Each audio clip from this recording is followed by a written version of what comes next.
बिस्मिल्लाहिर्रहमानिर्रहीम। आज़ाद कश्मीर के इलाके रावला कोट में इस वक्त भी कशीदगी बरकरार है और सिक्योरिटी फोर्सेस ने अगरचे पूरे इलाके का जो कंट्रोल संभाला हुआ है और ये बताया जा रहा है कि इस वक्त मुकम्मल तौर पे जो है वो शहर के अंदर पुलिस और कानून नाफिज करने वाले इदारे मौजूद हैं। लेकिन दूसरी तरफ एहतजाजी मुजाहरीन भी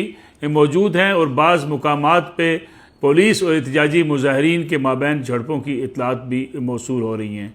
गुज़श्ता रात जो है वो खासी कशीदगी मौजूद थी और जिस वक्त जो है वो क्रैक डाउन किया गया एहतजाजी मुजाहरीन के ऊपर, जिन्होंने CMH के बारे में बताया जाता है कि मुबैना तौर पर वहाँ अटैक कर दिया, लोगों को तशद्दुद का निशाना बनाया, जो अंदर स्टाफ था उनको भी उन्होंने मारा पीटा। जबकि इन तमाम झड़पों के अंदर जो है वो पुलिस का और आज़ाद कश्मीर हुकूमत का दावा है कि वहाँ पे 4 जो है पुलिस के एहलकार, सरकारी एहलकार जो हैं वो इन वाक़यात में शहीद हुए। जबकि दूसरी तरफ जो है वो मुजाहरीन ये दावेदार हैं कि उनके लोग भी पुलिस तशद्दुद के बायस या पुलिस की जानिब से जो उनके ऊपर लाठी चार्ज किया गया, आंसू गैस के शेल फेंके गए, फायरिंग की गई, जिसके नतीजे में मुजाहरीन भी अपनी जान से हाथ धो बैठे। उनके बारे में तादाद मुतज़ाद इतलात हैं। कोई कहता है 1 था, कोई कहता है 7 अफराद थे। सोशल मीडिया पे तो एक बड़ी भरपूर कैंपेन थी जिसमें बड़ी ज़्यादा तादाद को बढ़ा चढ़ा कर पेश किया गया। हालात खासे कशीदा हैं और इस वक्त अगर आप देखें सोशल मीडिया पे 2 किस्म के लोग आपको मिलेंगे। उन दोनों के बारे में आज आपको बताएंगे कि उनका रवैया क्या है, वो किस किस्म की सोच रखते हैं और क्या लोग जलती पर जो है वो आग पर तेल डाल रहे हैं, उनके मकासद क्या हो सकते हैं। साथ ही एक वीडियो इस वक्त जो है वायरल है सोशल मीडिया के ऊपर, वो वीडियो ऑडियो वायरल है और ऑडियो है शौकत नवाज़ मीर साहब की, जो कि अवामी एक्शन कमेटी के एक अहम रुकन है। उनकी बातचीत हो रही है ख्वाजा मेहरान साहब से मीरपुर में, जो कि वो भी अवामी एक्शन कमेटी के एक अहम रहनुमा हैं। दोनों के माबैन जो बातचीत है वो बड़ी तशवीशनाक है। अगरचे ये इस वीडियो के बारे में तस्दीक मुकम्मल तौर पर तो नहीं हो सकी कि ये ऑडियो किस हद तक दुरुस्त है, क्योंकि जो सोशल मीडिया पर ये ऑडियो वायरल है, दोनों के माबैन जो बातचीत हो रही है उसमें शौकत नवाज़ मीर साहब उकसा रहे हैं और बाकायदा जो है वो प्लानिंग की बात कर रहे हैं कि किस तरीके से वहाँ पे जो सिक्योरिटी फोर्सेस हैं, जो दस्ते हैं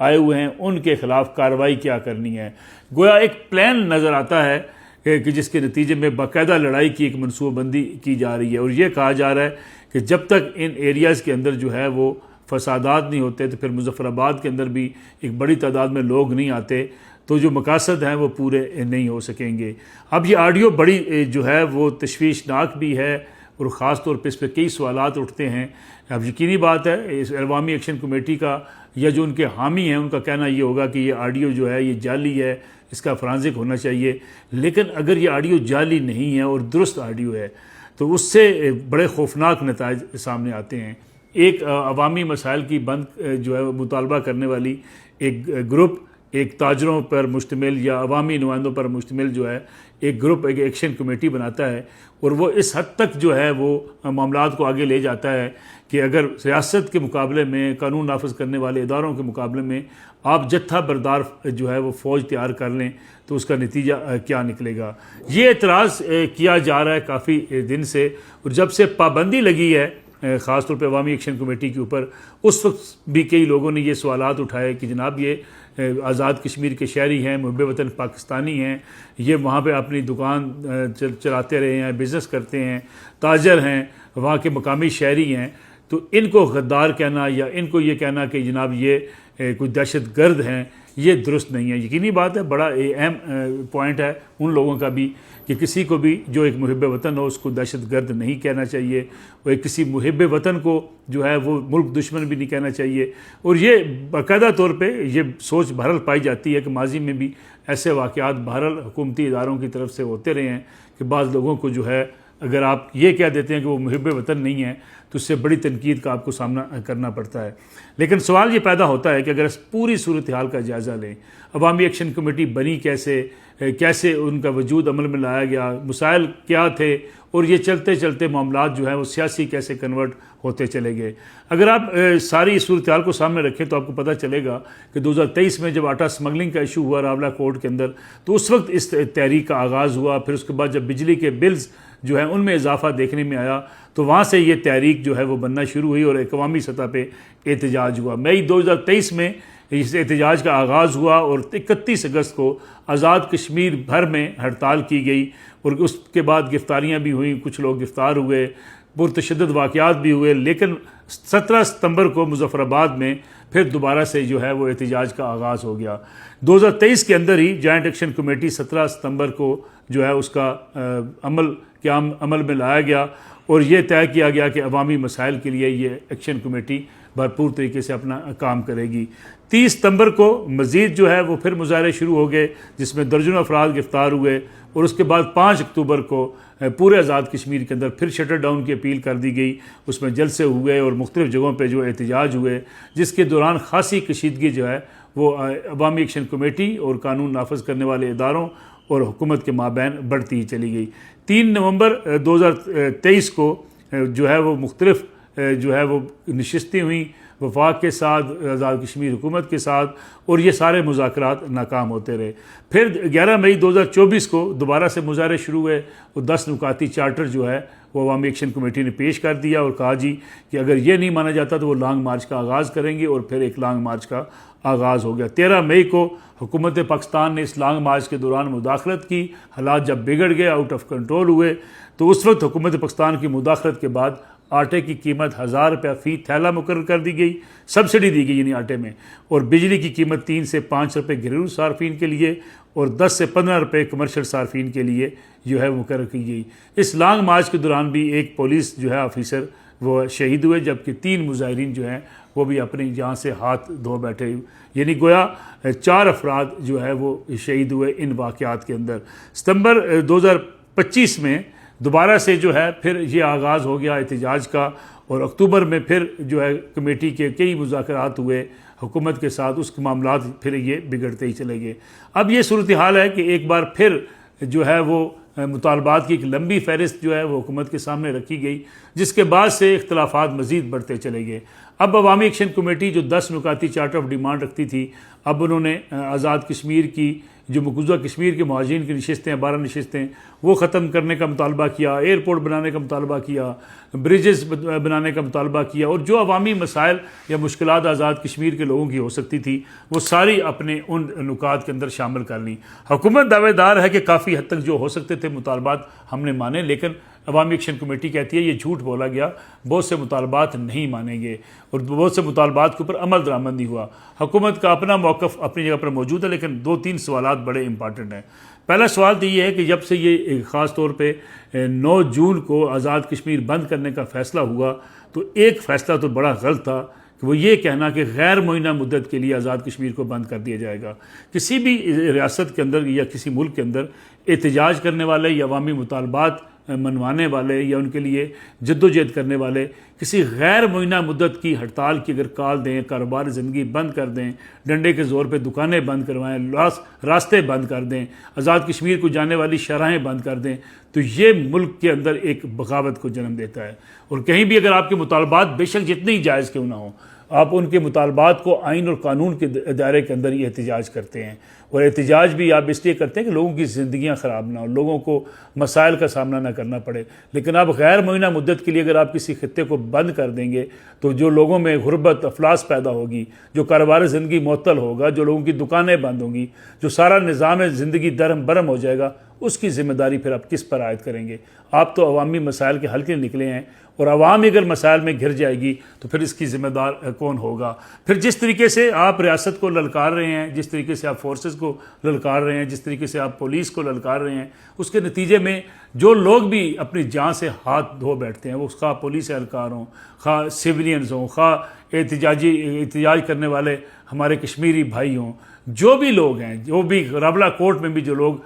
अपनी जान से हाथ धो बैठे, उसकी ज़िम्मेदारी किस पर आयद की जाएगी? आप मुज़ाकरात और मुज़ाकरात ही करके अगर चीज़ों को हल करते हैं तो यही बेहतरीन रास्ता हुआ करता है। पुरतशद्दद वाक़यात और एक ऐसी तहरीक जिसके नतीजे में आप ये कहें जी कि मुज़ाकरात में हमारी बातें मानी गई हैं, अब नहीं मानी गई तो हम मुल्क बंद कर देंगे, ये रवैये शायद अब दुनिया में कहीं चलते नहीं हैं। और जहाँ भी जिन ममालिक के अंदर भी जिन जो है इलाकों में इस किस्म का रवैया अख्तियार किया गया, यानी लाठी के ज़ोर पे या सड़कें बंद करने के ज़ोर पे या आप दुकानें बंद करने के ज़ोर पे या आप कारोबार ज़िंदगी मुअत्तल करने के ज़ोर पे अपने मुतालबात मनवाना चाहें, तो उससे पूरे उस खित्ते के अंदर तबाही और बर्बादी आती है, जिसका जिक्र कई बार दुनिया में ये किया जाता है कि उन मुल्कों में या उन इलाकों में जहाँ पुरतशद्दुद वाक़यात जन्म लें, वहाँ फिर तरक्की का पहिया भी रुक जाता है, वहाँ फिर आम आदमी ज़्यादा मसाइल के अंदर गिरता चला जाता है। ये है सूरत हाल। आप देखें पिछले अगर 24 घंटों की अगर आपके सामने सूरत हाल को रखें तो दो किस्म के लोग हैं। एक वो लोग हैं जो इस आग को भड़का रहे हैं, जिन्होंने कल जो वाक़यात हुए रावला कोर्ट के अंदर, अल्लाह ना करे ऐसे वाक़यात मज़ीद हों, और जो कल भी जो कोई एक शख्स भी बेगुनाह जो कश्मीरी है, हमारा भाई है, जिसको डंडा भी लगा, जान से जाना तो दूर की बात है, उसको डंडे लगने पे भी हमें अफसोस होना चाहिए, दुख होना चाहिए। और जो लोग जो है इस पे भी इस आग को भड़काने का काम कर रहे हैं, और मुसलसल कल उन्होंने पोस्टें लगाना शुरू कर दी, सैकड़ों की तादाद में लोग जो हैं वो डेड बॉडी सड़कों पर पड़ी हुई हैं, और एक ऐसा माहौल बना दिया गया कि गोया पूरी तबाही फैला दी गई रावला कोर्ट के अंदर। ये वो सोच है कि जो आपको इंतशार की तरफ लेकर जाती है। बेशक आप रिपोर्ट करें वहाँ से वाक़यात को, एग्जैक्ट जो वाक़यात हुए हैं उनको रिपोर्ट किया जाए, लेकिन आप जब तादाद बढ़ा चढ़ा कर पेश करते हैं, जब हालात को आप इतना ज़्यादा गंभीर करके पेश करते हैं, तो आपके मकासद क्या होते हैं?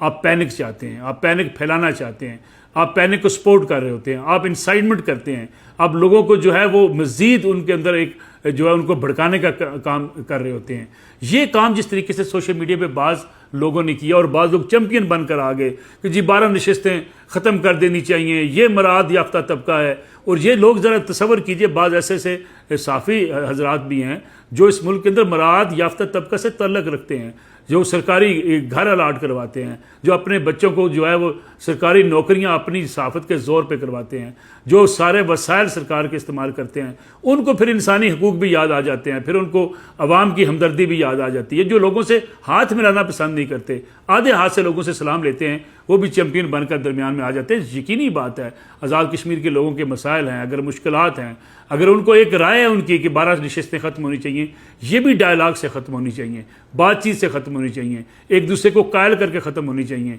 कानूनी रास्ते से ख़त्म होनी चाहिए, कानूनी तरीक़ाकार इस्तेमाल करके ख़त्म होनी चाहिए, ना कि आप सड़कें बंद करके, डंडे लहरा के, डंडे मारकर अपने ही साथी जो हैं आपके पुलिस वाले, आपके रेंजर्स वाले, दीगर सिक्योरिटी फोर्सेस, उनको मार के या उनसे मार खा के अगर आप मसाइल को हल करना चाहते हैं, तो ये आपके लिए तबाही है। जो बच्चे, जो नौजवान ज़ख्मी होंगे, कोई उनको पूछने वाला नहीं होगा, और जो लोग इसमें अपनी जान से चले जाएंगे, उनको भी कोई पूछने वाला नहीं होगा। ये महज जो है बाज़ सियासी क़ुव्वतें, बाज़ ऐसे इतने बेरहम किस्म के लोग होते हैं जो समझते हैं कि अगर खून गिरेगा तो उससे कोई बड़ी जो है वो तहरीक बढ़ जाएगी। हालांकि ये सोचते नहीं हैं कि किसी एक शख्स के ऊपर भी अगर कोई डंडा बरसता है या कोई शख्स अपनी जान से जाता है तो उसका कितना बड़ा नुकसान उस ख़ानदान को भुगतना पड़ता है।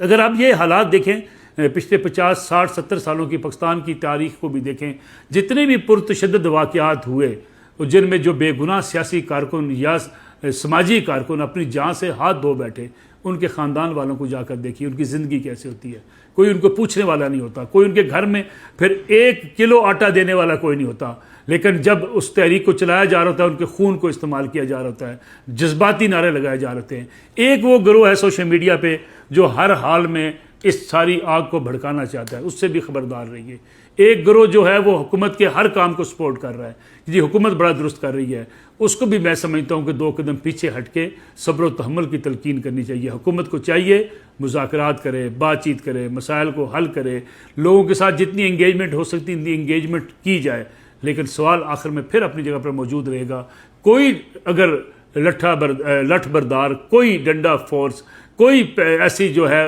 अपने आप को अवामी जो है वो लोगों को साथ लेके अगर आपके मुल्क की शाहराहें बंद कर दे, आपके रोड्स बंद कर दे, आपके जो है दुकानें बंद करवा दे डंडे के ज़ोर पे, तो शायद उन लोगों को जब तक रियासत नहीं रोकेगी ऐसे जत्थे बनते रहेंगे। ऐसे जत्थे पंजाब भी भुगत चुका है, सिंध भी भुगत चुका है। ये जो कराची के बारे में लोग कहते थे जी कि कराची में MKM आपका कारोबार डंडे से बंद करवाती है, वो भी ये कहा करते थे कि जनाब हमारे अवामी मसाइल हैं, महाजरों के साथ ज़्यादती हुई है, जुल्म हुआ है, हमें नौकरियां नहीं मिलती, सिंध से आने वाले लोग हमारे ऊपर जो है वो हमारी नशिस्तों के ऊपर कब्जा कर लेते हैं। वो एक लिसानी तहरीक उठी, फिर कहा डंडे के ज़ोर पे वो दुकानें बंद करवाते हैं, कारोबार ज़िंदगी रोक देते हैं। तब तो पूरा पाकिस्तान चीखता था, आज़ाद कश्मीर के लोग भी चीखते थे कि नहीं जी कराची में ऐसा हरगिज़ नहीं होना चाहिए, किसी जमात को हक नहीं होना चाहिए कि वो रोड्स बंद कर दे, किसी जमात को ये हक नहीं होना चाहिए कि वो कारोबार ज़िंदगी रोक दे। तो लेकिन फिर ये पंजाब के अंदर भी हुआ। मजहबी जमातें जब निकलती थी और वो लॉन्ग मार्च करती थी, वो रोड्स बंद करती थी, तब हम सारे लोग चीख रहे होते थे, जनाब ये रोड्स बंद करने का इख्तियार किसने दिया आपको? यही अगर जो आपके ख्यालात थे कश्मीर में भी लागू होने चाहिए। कश्मीर में भी जो शख्स रोड्स बंद करे, जो डंडे के ज़ोर पे फैसला करवाना चाहे, जो अपने बंदूक के ज़ोर पे फैसला करवाना चाहे, जो आपके रास्ते और कारोबार बंद करके चाहे कि उनके मुतालबात माने जाएं, उनको फिर आप आइनी और कानूनी जद्दोजहद नहीं कह सकते। इसलिए एक तरफ आपको पुरतशद्दुद वाक़यात की भी मज़म्मत करनी चाहिए और दूसरी तरफ अगर हुकूमत कहीं जानबूझ के कोताही कर रही है या हुकूमत जो कुछ कर सकती है अवामी मसाइल के लिए वो नहीं कर रही, तो उसको हुकूमत को भी तनकीद का निशाना होना चाहिए। लेकिन ये सारी बातें डायलाग, तनकीद, बातचीत और पुरअमन तरीके से जो मुज़ाकरात हैं उसके नतीजे में आगे बढ़ सकती हैं। कोई शख्स, आज का पॉपुलर नारा यही हो सकता है कि आप पुरतशद्दुद वाक़यात को सपोर्ट करें, आप कहें जी आग लगा देनी चाहिए, आप कहें जी फोर्सेस के साथ लड़ जाना चाहिए, आज़ादी की जंग है जी, निकलो जो है वो आज़ादी की खातर। ये बड़े पुरकशिश नारे होते हैं, लेकिन तसव्वुर कीजिए इन नारों के नतीजे में जो बेगुनाह लोग अपनी जान से हाथ धो बैठते हैं उनका फिर कोई पुरसान हाल नहीं होता।